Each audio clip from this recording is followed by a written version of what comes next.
Yeshiva à partir de dimanche. Il y a un programme d'études ici, Bezrat Hashem au Beta Midrash. Donc on vous donnera des fascicules et ce sera de toute façon mis en version numérique. Mais il y aura Bezrat Hashem des shiurim, donc tous les matins et l'après-midi aussi. Et le soir, donc Baruch Hashem, ce sera un Beta Midrash rempli de Torah. Et donc voilà, on vous enverra de toute façon le programme, on l'a déjà envoyé. Ceux qui l'ont pas, on l'a en version papier aussi. Bezrat Hashem. La Gzil Torah Veladira. Alors juste parler rapidement, dans cette paracha, on avait parlé de Rachel la dernière fois, là on va parler de Léa. Juste la question que tous les Mefarshim posent. Ok, Rachel elle a un mérite extraordinaire, elle ne va pas faire honte à sa sœur. Mais Léa, comment elle peut rentrer dans la combine avec son père? C'est pas joli. Apparemment, au niveau du pshat, c'est très compliqué à comprendre. Même si, allez, elle va lui dire après à Yaakov, tu sais, toi t'as roulé ton père, donc moi aussi je t'ai roulé. Ça manque un petit peu d'explication, puisqu'on sait que Léa, elle a écouté Lavan, alors qu'Yaakov, il a écouté Rivka. Yaakov, quand il a volé la bracha de Esav, c'est sous le conseil de sa mère Tzadeket. Rivka, elle a Ruach HaKodesh, elle a la prophétie. Elle a compris que, par prophétie, que Yaakov doit rouler, on va dire, son père, doit prendre la bracha, en réalité, il ne roule pas son père. Il vient juste remettre les choses en ordre. Mais Léa, maintenant, bon, elle n'a pas eu de prophétie sur ça. Elle sait qu'Yaakov, il va avoir des Jvatim. Elle veut faire partie du jeu, elle veut faire partie de la partie.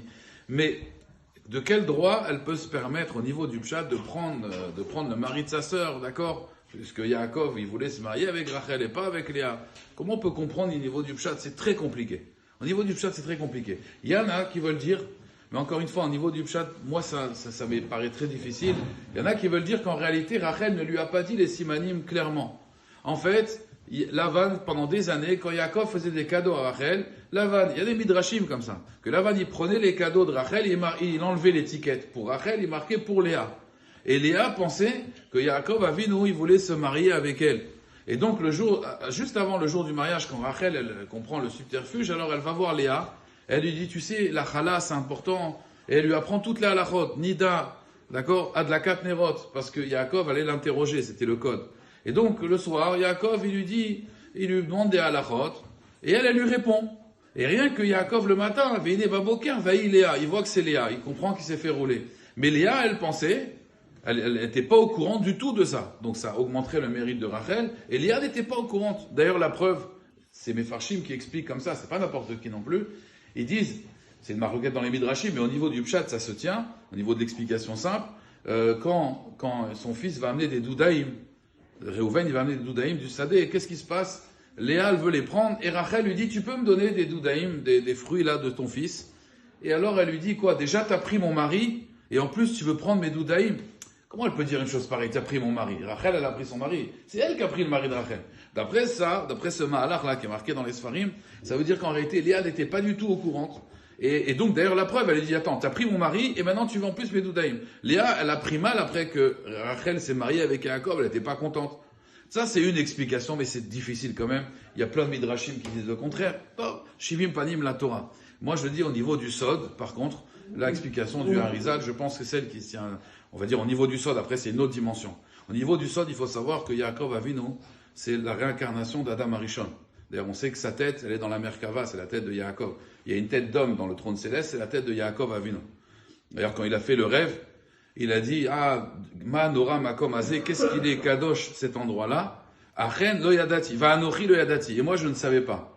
Alors, en fait, Achen, en réalité, on sait que c'est Arié, Krouv et Necher. Le Arié, le lion, le Necher, d'accord, le l'aigle et le Krouv, c'est ce qui est dans le kavod, dans le char céleste. Mais Anochi, donc c'est encore une fois Arié, Necher, Krouv et Yud, c'est Yaakov, Anochi lo yadati. Moi, je ne savais pas que j'avais ma tête dans le trône céleste. Donc Yaakov Avinu, c'est le Gilgul d'Adam Arishon. Maintenant, Adam Arishon, il a eu deux femmes, il faut savoir, d'après le Zohar. Dans la Torah, c'est marqué que Chava, c'est vrai, mais le Zohar, il explique qu'il s'était marié avec une femme que je peux pas dire son nom. C'est Lamed Yutet. D'accord? Cette femme-là, en fait, il a répudié. Pourquoi? Parce que quand Kadosh Baruch Hu, il a créé cette femme, lui, il a vu la fabrication. Et donc, il a été écœuré. C'est pour ça que quand il a créé Chava, il a marqué que Adam, il s'est endormi. C'est marqué dans le texte, et le Midrash nous explique.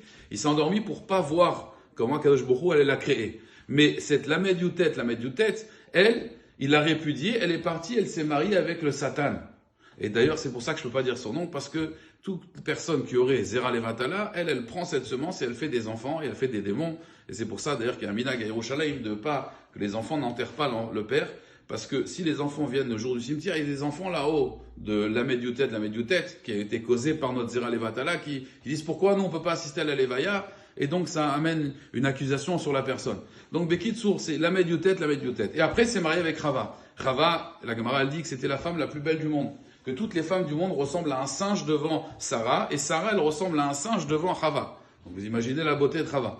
Quand Yaakov, il arrive, il voit Rachel. Qu'est-ce qu'elle dit la Torah? Pourquoi elle nous dit ces détails? Elle était Yefat Marev et Yefat Toar. Elle était très belle, Rachel. Qu'est-ce qu'on a besoin de dire ça? C'est pour te faire une allusion qu'en fait, Rachel, c'est la réincarnation de Rava. Donc Yaakov, il voit Rachel. Adam, il voit Rava. Léa, elle est pas belle. Elle a pleuré. Elle est pas belle. C'est Lamed Youtet. Il veut pas de Léa. Maintenant, Léa, elle, le problème, c'est que, qu'est-ce qu'ils disaient les gens? La petite avec le petit, la grande avec la grande. Elle est encore se marier avec Esav. Et Esav, l'ange de Esav, l'ange d'Israël, c'est Michaël. L'ange d'Esav, c'est le